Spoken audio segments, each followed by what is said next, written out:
FBI negotiator Gary Noesner.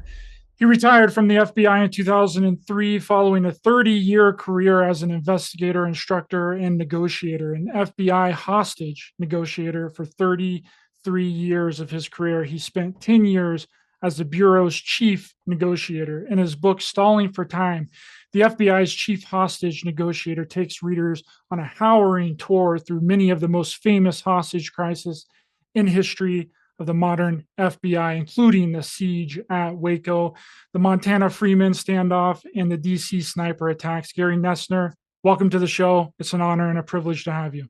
No, it's my pleasure to be with you today. Look at these events that were kind of leading up to Waco. It's very interesting the amount of distrust that's brewing against the FBI and government organizations in general, starting with the JFK assassination, November 22nd of 1963. The FBI totally botched that investigation, and the American public wanted answers that the FBI didn't or couldn't provide, which created a lot of conspiracy theories. And that might be the cause of the original conspiracy theory because of the distrust and non-transparent nature of government institutions. And then we have the Cold War, which created all this fear and panic from an outside force. And then this one, which is very important to mention, is the way cults were being portrayed and looked at around the time too. The Satanic Panic days, Jim Jones, the Jonestown cult, where the death toll was reported to be over 900 from mass suicide. And then we have the Ruby Ridge event in August of '92, where Randy Weaver's son Samuel Weaver was killed and Vicki Weaver was killed by the FBI sniper. Now, it was portrayed that you were at Ruby Ridge in the Waco docuseries on Paramount, but you weren't actually there, correct? That's correct. That's correct. Well, your comment there. I mean, it covers a lot of territory. I mean, the FBI has always had I think, an interesting relationship with the American people. I think go back to the early years, and with J. Edgar Hoover, he built something quite unique and quite special, and required much more education and science in the application of crime. The organization has never been perfect and has always made mistakes along the way, but by and large, it earned, I think rightfully so, the respect of the American people. But as the years have evolved, and some of the FBI's mistakes, and it's a human organization. It's a great organization, great people, but it does make mistakes. Have really come to roost. And of course, now currently there's a political element to it, that there are those who are against the government, no matter what the government does, and they think the government's evil and out to get them and take away their rights, whatever it might be. That's kind of nonsensical when you really know the facts, but there's a lot of people that embrace that. And there's others today that, for their own political gain, have decided to attack the FBI because the FBI is doing its job in investigating them. I mean, such is the case with Trump.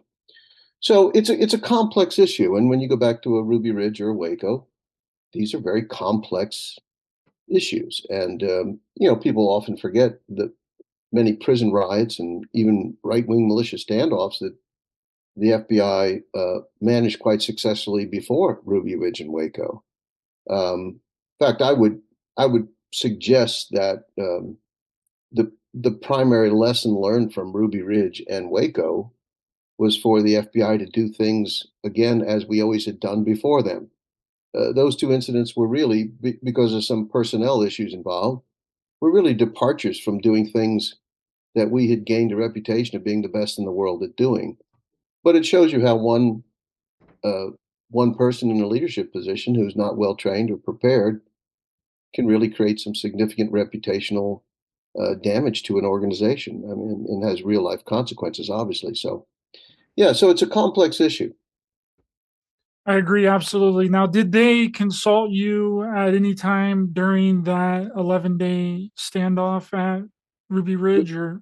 No, what happened with Ruby Ridge, at the time of Ruby Ridge, there were two full-time hostage negotiators in the FBI. There's several, 300, 400, whatever, 350, I think, negotiators spread throughout the field.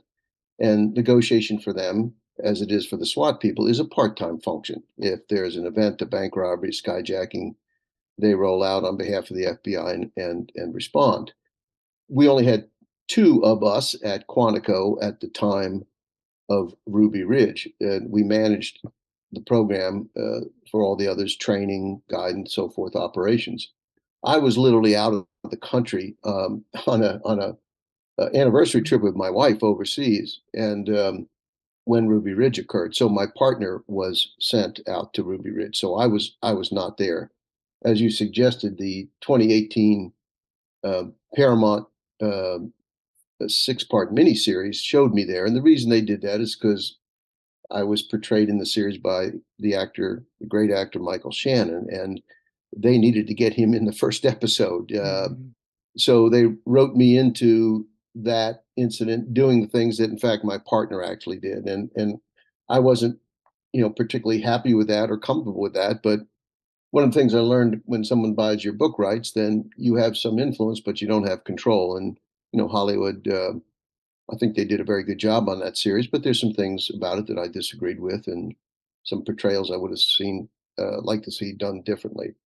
But yeah, and one of the things about Ruby Ridge, as tragic as it was, it started off between the Marshal Service trying to execute a warrant for ATF shootout that resulted in Sammy Weaver being killed and one of the marshals, and then the FBI was deployed out there with its hostage rescue team, its tactical team, its national counterterrorism tactical team, and very quickly it accelerated, and the FBI ended up shooting and wounding Weaver and one of his friends. And as they were running back into the cabin, one of those bullets went through a door, and behind the door was Vicky Weaver, and it killed her while she's sitting there holding her baby. And it's a unbelievably tragic event. And but what people forget is that situation was resolved peacefully through negotiations after about 8 days, whatever it was, despite a horrendous situation that the negotiators arrived at. It's kind of hard to make friends with somebody when you've shot them and their wife's killed and their son's been killed, whether you were involved or responsible for that or not in the case of the son. So, that had not fully been resolved legally or otherwise. 6 months later, when Waco occurred, and we ended up having some of the same, um, in my view, deficient leadership decision making that really contributed greatly to the outcome. Would that be considered in your personal views as successful? No, no, I didn't mean to suggest I thought the incident was successful. I'm just saying it was successfully negotiated. I mean, it in many respects shows the value and power of negotiations, that despite these horrendous conditions that had taken place before communication was open, despite that, nonetheless, negotiations were able to resolve it peacefully, and that accrues to my partner and the team he had out there. Um, so I think that's just an important note to make. No, success, when innocent lives are lost, it's never a success. Right. Thanks for clearing that up. Would there have been anything? I know this is hyperbole and conjecture. Would there have been anything that you would have done differently at the standoff at Ruby Yes, Ridge if you were there? Were there negotiations between Brandy and the FBI during that 11 days at all? yes, there were later on, but what I would have done differently is I wouldn't have started out with a uh, what we call a rules of engagement that essentially said FBI marksmen could shoot anybody they saw with a weapon.